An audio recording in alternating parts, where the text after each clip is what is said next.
Amém. Atos 17, a partir do verso 2 diz: E Paulo, como tinha por costume, foi ter com eles e por 3 sábados disputou com eles sobre as Escrituras, expondo e demonstrando que convinha que o Cristo padecesse e ressuscitasse dos mortos. E este Jesus que vos anuncio, dizia ele, é o Cristo. Alguns deles creram e ajuntaram-se com Paulo e Silas, e também uma grande multidão de gregos religiosos e não poucas mulheres distintas. Mas os judeus desobedientes, movidos de inveja, tomaram consigo alguns homens perversos dentre os vadios e, ajuntando o povo, alvoroçaram a cidade e, assaltando a casa de Jason, procuravam tirá-los para junto do povo. Porém, não os achando, trouxeram Jason e alguns irmãos à presença dos magistrados da cidade, clamando: Estes que têm alvoroçado o mundo chegaram também aqui, os quais Jason recolheu. Todos estes procedem contra os decretos de César, dizendo que há outro rei, Jesus, e alvoroçaram a multidão e os principais da cidade que ouviram estas coisas. Amém. Irmãos, existe o que nós chamamos de dispensação, né? Temos estudado isso aí nos nossos estudos bíblicos. Mas existe também aquilo que é chamado de dispensação pessoal, a maneira como Deus vai tratando contigo num período de tempo determinado. Existem as dispensações que fecham dispensações. Por exemplo, dispensação da restauração sempre encerra um período de uma dispensação maior. O que é a dispensação? Por exemplo, período da lei, uma dispensação. Tempo da graça, uma dispensação. Reinado do anticristo, que será quanto tempo? 7 anos, é uma dispensação. O milênio, reinado do próprio Cristo sobre a terra por 1000 anos, uma dispensação. Né? E a antiga aliança, o Antigo Testamento, o tempo da lei, ele é subdividido em várias outras dispensações. E há um mover específico, pequeno em comparação a esses períodos, que também são chamados dispensações e que vai encerrando esses grandes períodos. Por exemplo, está escrito que a lei foi dada até João. Não está escrito isso? Que a lei foi dada até João. Houve uma dispensação sobre a vida de João que encerrou a dispensação da lei. Amém? É por aí. Nós vamos ter esses estudos rotineiramente nas nossas dependências e você vai aprendendo com calma, mas sem perder tempo. Amém? Quanto mais você se dá à Escritura, mais Deus se dá a você. Aqui nós vemos que quando os apóstolos saíram aqui, em Atos 17, eles estão sendo acusados de quê? No verso 7 diz, Jason recolheu, todos estes procedem contra os decretos de César, dizendo que há outro rei, Jesus. Esse foi o motivo suficiente de acusação. Esta visão se perdeu. Por esta visão se ter perdido, a igreja não dominou o mundo. Porque era esta visão que tinha que ser sustentada. Há um rei para reinar aonde? Sobre todo mundo. Não diz a Bíblia que o verbo se fez carne e habitou entre nós?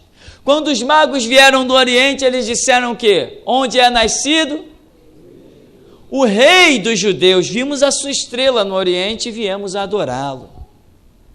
Onde está nascido, onde é nascido o rei dos judeus? Ora, judeus não é um povo terreno?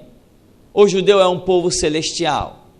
É um povo terreno. Isto prova que Jesus iria reinar, veio para reinar entre eles, fisicamente, inclusive, num dado período de tempo que nós não temos como detectar o que exatamente Deus ia fazer, como as coisas aconteceram. Existem algumas ideias que divergem. Porém, a Escritura diz em João 1,11 que ele veio para os seus, mas os seus não o receberam. Apocalipse diz que Jesus é rei, mas diz que ele é rei dos reis. Então, se ele é rei dos reis e veio para reinar com Israel, então como que Deus olhava para a nação de Israel? Como reis e sacerdotes. Apocalipse 1,6 vai dizer que o Senhor Jesus, com o seu sangue, nos comprou e nos fez reis e sacerdotes. Você é um rei. Você é um rei com todas as letras. Você é um rei. Qual o projeto de Deus para a sua vida? Que você reine. Jesus olhou e disse: a seara é grande, então tem espaço para todos nós reinarmos como rei. Ele disse que poucos são os obreiros. Mas será que você entende que você é um rei?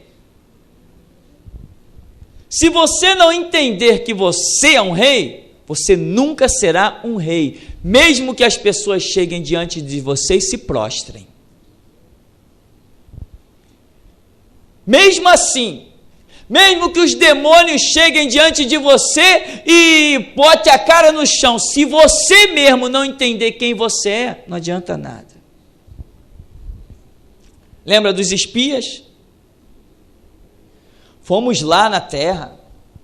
A terra tem gigante, povo armado, gente maior número que a gente. E sabe o que acontece? Quando eles olhavam para a gente, eles nos viam como gafanhotos. E era assim que nós também nos víamos diante deles. A questão não é o que as pessoas pensam a seu respeito. A questão é o que você pensa a seu respeito. Por que você não adora mais o boneco de gesso? Porque alguém pensou bem a seu respeito quando você disse: eu não sou mais um católico, a partir de hoje eu sou um crente. Pensaram bem a seu respeito? Mas o que mudou a sua vida foi o que as pessoas pensavam ou o que você passou a pensar? Eu assisti uma preleção e o homem falou coisas tão impactantes que eu não sei o que vai ser de mim, se Deus não fizer alguma coisa com aquelas palavras que ficaram dentro de mim. O homem dizia assim, olha que coisa interessante: eu estava ansioso para vir ao Brasil. Sabe por quê? Sabe o que eu queria conhecer no Brasil? Eu queria conhecer, e todo mundo imaginou muita coisa. Ele falou assim: não, eu queria conhecer o cemitério. O cemitério brasileiro é o mais rico do mundo. E ficou todo mundo maquinando. E ele dizia assim: eu vou te contar por quê. No cemitério tem pensamentos que não foram expostos, livros que não foram escritos, músicas que não foram compostas, reis que não assumiram seu reinado. Eu estou acrescentando algumas coisas. Sabe o que esse homem disse? Pena que ele não teve a valentia que nós, geração Jesus Cristo, temos. Eu vi engolir palavras e falar mais profético do que literal. Pena isso. Mas que Deus realmente trouxe aquele homem, trouxe. Impactante. Fazia anos que um pregador não conseguia prender a minha atenção, nem diminuir a minha respiração. E ele dizia assim: vocês são leões, vocês são reis. Mas ele dizia assim: um exército de ovelhas guiado por um leão conquistará um exército de leão guiado por uma ovelha. Sim ou não? E eu comecei a vê-lo chicoteando aquela organização do evento, aquela administração, e eu disse, esse homem vai longe, só que ele não foi. Porque uma coisa é você receber a revelação da verdade, e outra coisa é ter coragem de colocá-la para fora. Mas eles estavam anunciando aqui que há um outro rei chamado Jesus. Você foi chamado, irmão, para reinar, e quem reina, domina. O que Deus falou para o homem que tinha comunhão com ele lá no jardim do Éden? Domine sobre tudo, sobre toda a obra da criação. Tudo que eu criei, eu estou dando domínio para você. Se você tiver comunhão comigo e eu puder todo dia, na viração do dia, falar contigo, a minha palavra permanece de pé. Domine. Domine. Sujeite toda a obra da criação. Tudo. Você sabe que nenhum anjo poderia ousar tocar em você? Ele seria fulminado na hora. Nenhum arcanjo, nenhum querubim, nenhum serafim, nem mesmo eles. Imagine os demônios, aonde eles se encontram. Se você não sujeitá-los debaixo dos teus pés com autoridade, eles não serão sujeitos. A questão está aqui, na cabeça, na mente. Há um novo rei. E quando eles saíram anunciando isso, diz aqui no verso 6, estes que transtornaram o mundo chegaram também até nós. Como que eles transtornaram o mundo? Chegaram nas cidades, aí acabou para a idolatria, tem um novo rei reinando. Acabou para a mentira, tem um novo rei reinando. Acabou para os utensílios feitos, confeccionados por mão de homens. Há um que reina em espírito e em verdade. Acabou para o espiritismo, em se invocar os mortos na minha presença, vai passar vergonha. Há um novo rei. Alvoroçaram a cidade, transtornaram a cidade. Mas a igreja largou de lado o seu reinado para se curvar às leis dos homens. Deixa eu te repetir outra coisa, meu irmão. De novo, um exército de ovelhas, guiados por um leão, conquista, domina, vence. Um exército de leão, guiado por uma ovelha. Você é ovelha, quando à sua frente está o leão da tribo de Judá. Você vence, você conquista, você pisa, você subjuga, você reina, porque ele te chamou para reinar. É isso que diz Apocalipse, que ele nos comprou com sangue. Não foi um preço barato, foi muito caro. E ele sustenta aqueles que fazem parte do seu reino.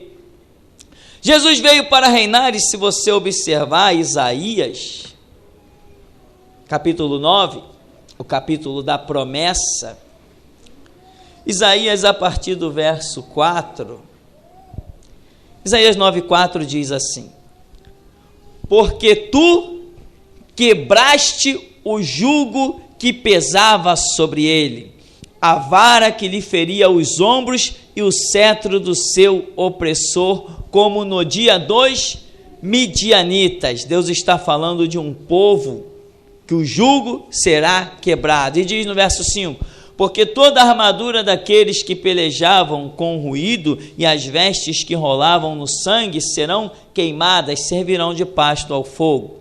Porque um menino nos nasceu, um filho se nos deu, e o principado está sobre os seus ombros, e o seu nome será Maravilhoso, Conselheiro, Deus Forte, Pai da Eternidade, Príncipe da Paz.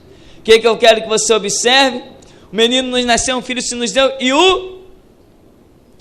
e E o quê? E o principado. Tem versões bíblicas aí que dizem o governo. Porque principado é governo. Está sobre os seus ombros. Quem tem que governar é Jesus Cristo.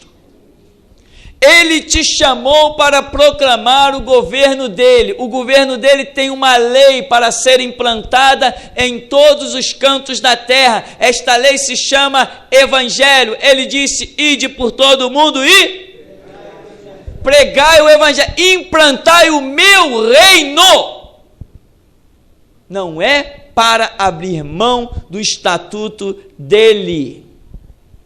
As perseguições estavam na sua maior ascendência, no seu top, mas as promessas, os livramentos e o resgate de Deus por almas nunca foi tão grande em toda a história da humanidade quanto num tempo de perseguições tão intensas.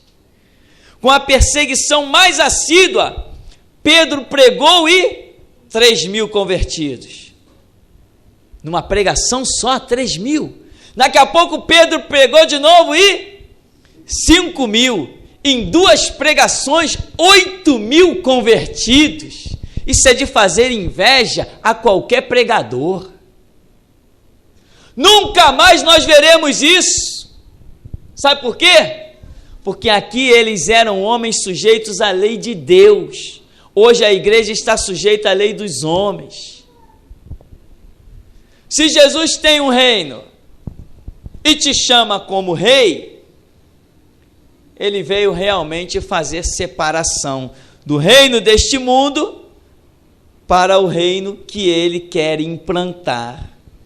E eu vou te repetir, não há mais tempo para a igreja dominar o mundo, mas há tempo ainda para você fazer a sua parte e conquistar um grande galardão e desfrutar da promessa que diz: os últimos serão os primeiros.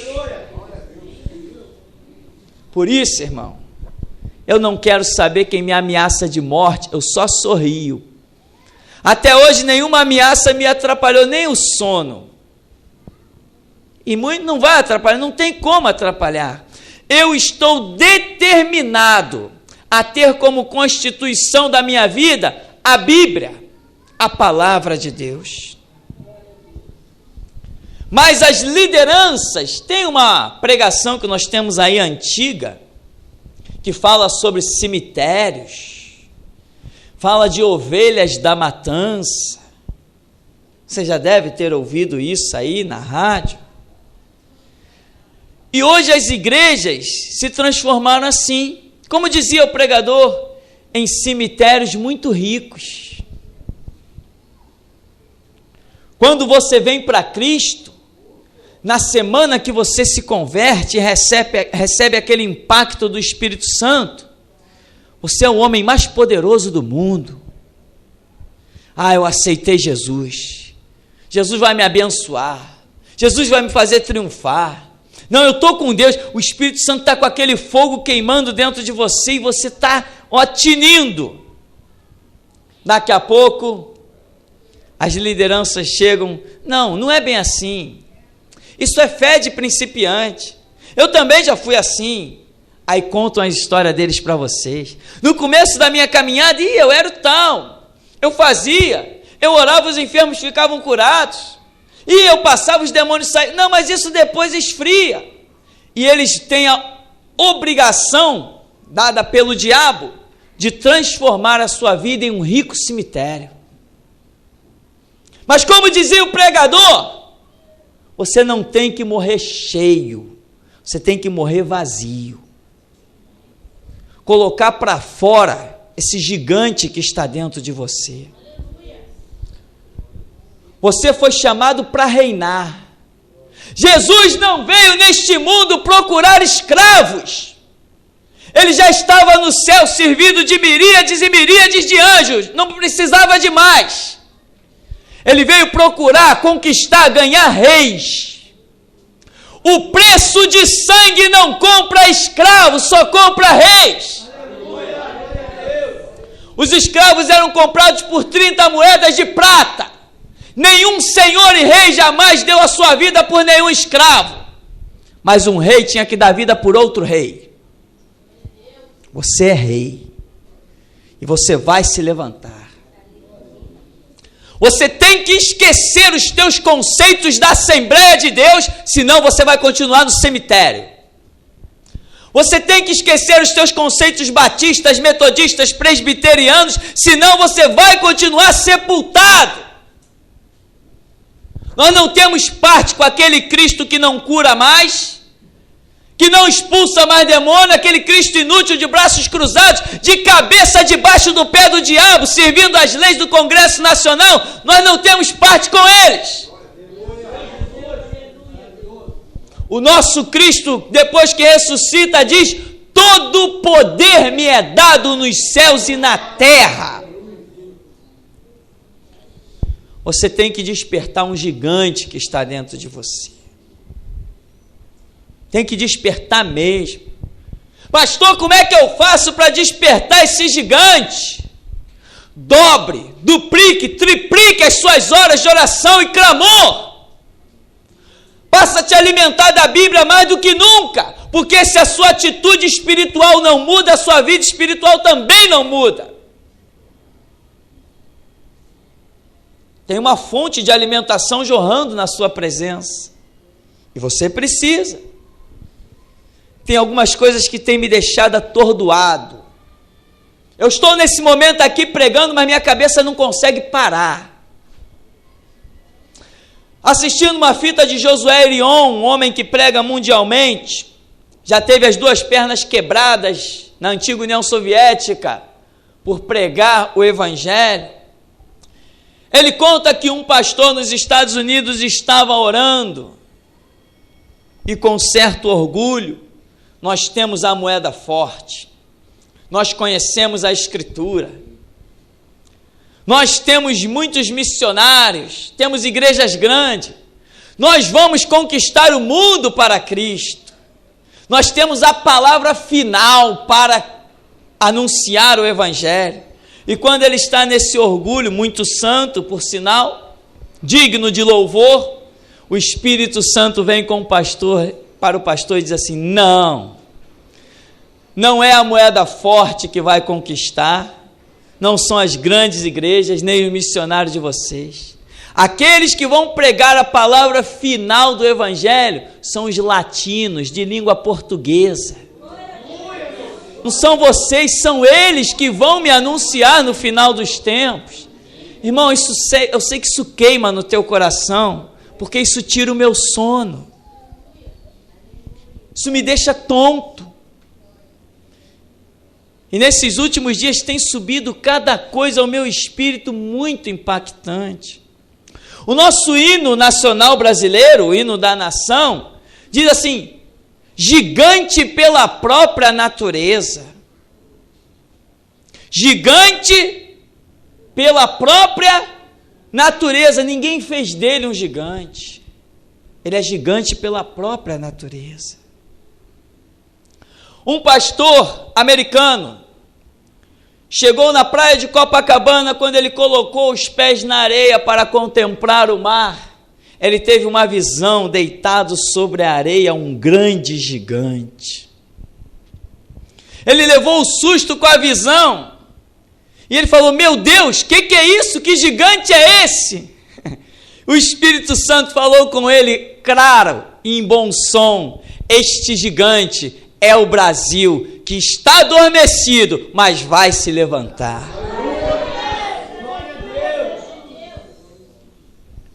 Vai se levantar.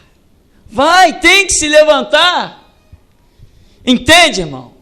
Deus colocou os olhos sobre você, meu irmão. Deus traçou um plano para você de rei. Não aceite ser escravo. Não aceita, não. Você sai daqui com um desses folhetos, encontra o teu ex-pastor e ele te diz o quê? Não distribui isso, não. Diz ou não diz? Você sai daqui com um CD das mensagens desse lugar, o que o teu ex-pastor diz? Não distribui isso não, porque ele quer que você receba um mausoléu igual o dele. Mas você vai ter as experiências de ver a enfermidade saindo, os demônios fugindo de você. Você vai ter experiência de 5, 6 pastores desses por aí, rodear a pessoa endemoniada sem conseguir nada. Você só em passar, o demônio já vai sair. É as experiências que temos vivido. Pessoas de câncer, pessoas problemáticas, pessoas cheias de enfermidades. Vão lá orar por eles dezenas de pastores. Pastores de Pentecostal, Deus é Amor, pastores batistas, assembleanos, metodistas, vão lá orar. Quando nós chegamos para orar, Deus opera, não porque somos melhores, porque cultuamos Ele em verdade. Não tem um fato que nos tem deixado envergonhado, nenhum. Porque a Bíblia é a nossa regra de fé e prática. Lâmpada para os nossos pés, luz para o nosso caminho, é a sua palavra. Quando as pessoas dizem assim, você despreza a lei dos homens, eu apenas digo, em gênero, número e grau, totalmente. Eu desconheço Constituição, eu nunca li, nem nunca lerei uma Constituição, eu leio a Bíblia. Eu leio a Bíblia, isso eu leio. Se alguém me perguntar o parágrafo 5º, o não sei o que da Constituição, não sei de nada, mas me pergunta sobre a Escritura. A Bíblia diz que temos que ser obreiros aprovados, que manejam bem a palavra da verdade, e que não temos do que nos envergonhar. Jesus tem um reino, um menino nos nasceu, um filho se nos deu, e o principado, o governo está sobre os ombros dele, e ele nos nomeou. Ele nos nomeou. Ele disse, olha, eu vou para o Pai, mas não vos deixarei órfãos, vos darei o Espírito Santo, que o mundo não pode receber, mas vós o recebeis e conheceis, porque ele estará em vós, dentro de vós. Como é que alguém que se diz templo do Espírito Santo pode temer alguma coisa ou pode abrir mão do que diz a Bíblia? Você é um gigante adormecido, meu irmão. Você é um gigante adormecido, mas não está morto. Você não está morto. Alguns lá fora já estão mortos e não vão mais acordar, não vão ser ressuscitados, porque o tempo que nós estamos vivendo não é tempo de ressurreição, é tempo de restauração. A maioria que está morta não vai acordar, mas você está adormecido e está despertando dia após dia, porque a palavra tem penetrado nas suas juntas e medulas. Ela é apta para discernir os pensamentos e as intenções dos corações. Nós somos os reis da terra, embora aqui em Atos, capítulo 4, nós vemos uma tristeza, de certa forma. Atos 4, 26, diz que levantaram-se os reis da terra e os príncipes se ajuntaram a uma contra o Senhor e contra o seu ungido. Os reis da terra e os príncipes. Quem são esses reis da terra aqui e esses príncipes? Que se levantaram contra o Senhor e contra o seu ungido.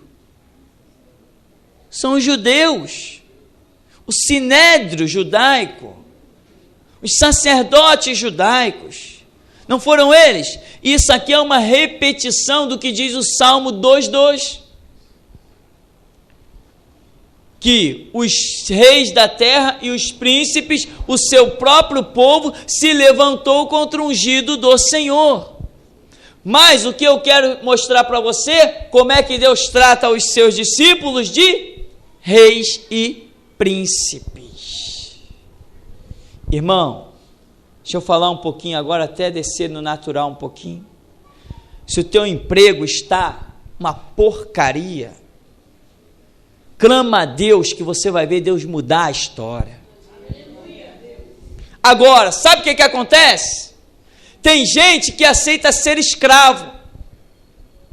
Tem gente que aceita ser escravo porque a riqueza do mundo sepultou ela. Tem gente que diz assim, não, eu estou muito bem, eu ganho R$2.000. Ninguém ganha isso facilmente.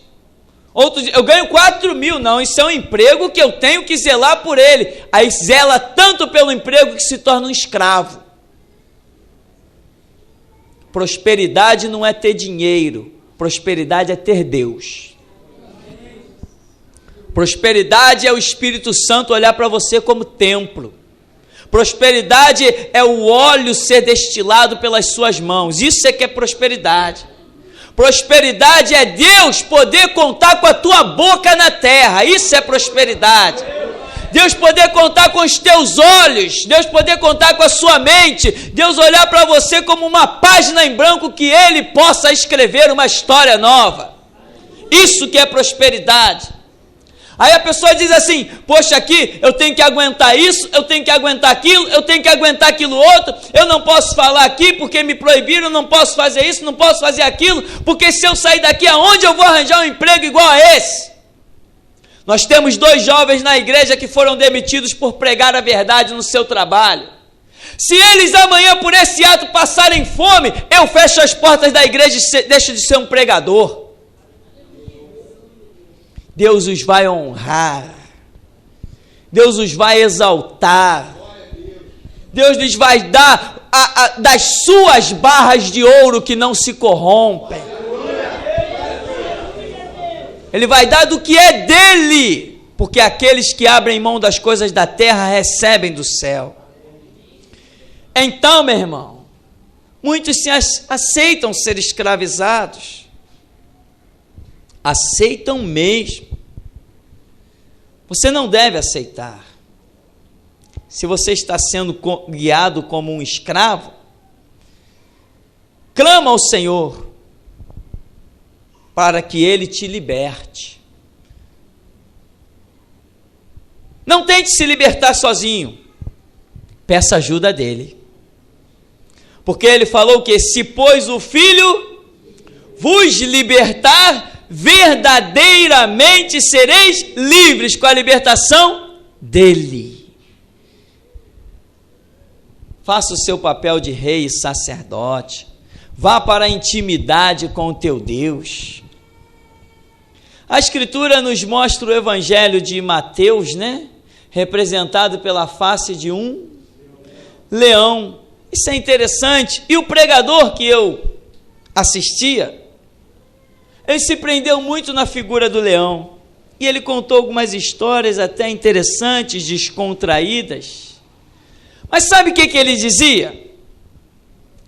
Ele dizia que o leão tem título de rei dos animais, mas não é o mais forte. E é verdade. Todos nós sabemos, o leão não é o mais forte. Tem título de rei dos animais, mas não é o mais inteligente. Está provado que realmente não é o mais inteligente. Não é o mais sábio, não é o que tem mais habilidade dentro da floresta, não é nada disso. Mas ele dizia assim, o pregador, a questão não é o que você realmente seja, a questão é o que se processa dentro da sua mente, aquilo que você acredita.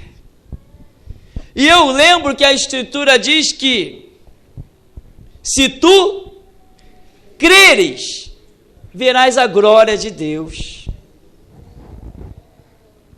A fé é algo que se processa aqui, dentro da sua cabeça. É você que decide a que nível vai credibilizar a Escritura. Porque a Escritura diz que Deus te colocará por cabeça e não por cauda. Estarás somente por cima e não por baixo. Os inimigos virão por um caminho contra ti e por 7 fugirão da tua presença. Tu serás bendito no campo, bendito na cidade, bendito o fruto do teu ventre, bendito o fruto da tua amassadeira, bendito todos os teus campos, toda a tua casa, em tudo quanto tu puseres a tua mão, Deus fará prosperar. Está escrito, mas está escrito se tu creres. Isso tem que se processar dentro da tua cabeça. Você tem que começar na peleja com Deus lá na intimidade do teu quarto. Deus me mostra a estrada, Deus me mostra o caminho, Deus me mostra a conduta, Deus me revela como é que eu chego a este nível. Mas ao contrário, muitos se deixam sepultar, se deixam mesmo. Muitos dizem assim, não é para mim, então não é para você. Não, eu estou satisfeito, então fique satisfeito. Irmãos, eu fui um homem, um jovem, muito rebelde no emprego. Em que termos que eu era rebelde? Não era rebelde contra a administração, ao contrário, eu sempre fui muito além das minhas funções dentro das empresas. Mas eu não me deixava escravizar. Eu não deixava. Eu orava a Deus e Deus movia. Eu orava a Deus e Deus movia. E um dia eu estava no emprego, ganhando muito bem, para a época, e lendo a Escritura, vendo o Novo Testamento, eu disse, isso aqui é verdade demais para eu ficar levando essa vidinha que eu estou levando. No meu lugar, e tem mais, pessoas estão lá no mesmo lugar até hoje. Tem mais de 10 anos que eu saí desse emprego e aquelas pessoas continuam lá até hoje. Eu não. Lendo a Bíblia, eu falei, Deus, tu podes mudar a história da minha vida radicalmente. Tu podes me fazer um referencial para as nações. Tu podes realmente contar com a minha, tu podes mudar o quadro da minha história. Isso que eu levo aqui não é vida. E eu dizia, lá fora, depois daquela porta, tem milhares de vidas baixando ao inferno e sendo enganadas até dentro de igrejas. E eu estou aqui dentro. Tu podes mudar a história da minha vida. E eu fechei o Novo Testamento e disse assim, Deus, eu quero ser um homem de fé. Por um segundo, o Espírito Santo passou o filme da história de Daniel na minha frente e disse assim, para ser um homem de fé, precisa ser provado. Eu senti como que alguém parando, esperando a minha resposta, e eu disse, eu aceito. Entende, irmão? Tem propostas para você, tudo mediante a sua fé, tudo mediante o conhecimento. Não nego para você que há renúncias, mas sem renúncia não há evangelho. Amém? Então, querido, desperta, acorda mesmo. Há uma multidão esperando por você. Há milhares e milhares de vidas esperando esse tesouro que está aí sepultado dentro de você. Há muita gente esperando a hora que você se levante. Como a própria Escritura diz, que a ardente expectação da criatura espera a manifestação dos filhos de Deus. Está escrito por Paulo, a ardente expectação da criatura espera a manifestação dos filhos de Deus. Deus está esperando que os seus filhos se levantem para redimir a criatura, a humanidade. Você não vai mais aceitar que uma lei humana e satânica governe sobre a tua vida. Você tem que clamar para que o libertador que te comprou com sangue entre na questão. Para concluirmos, João 19,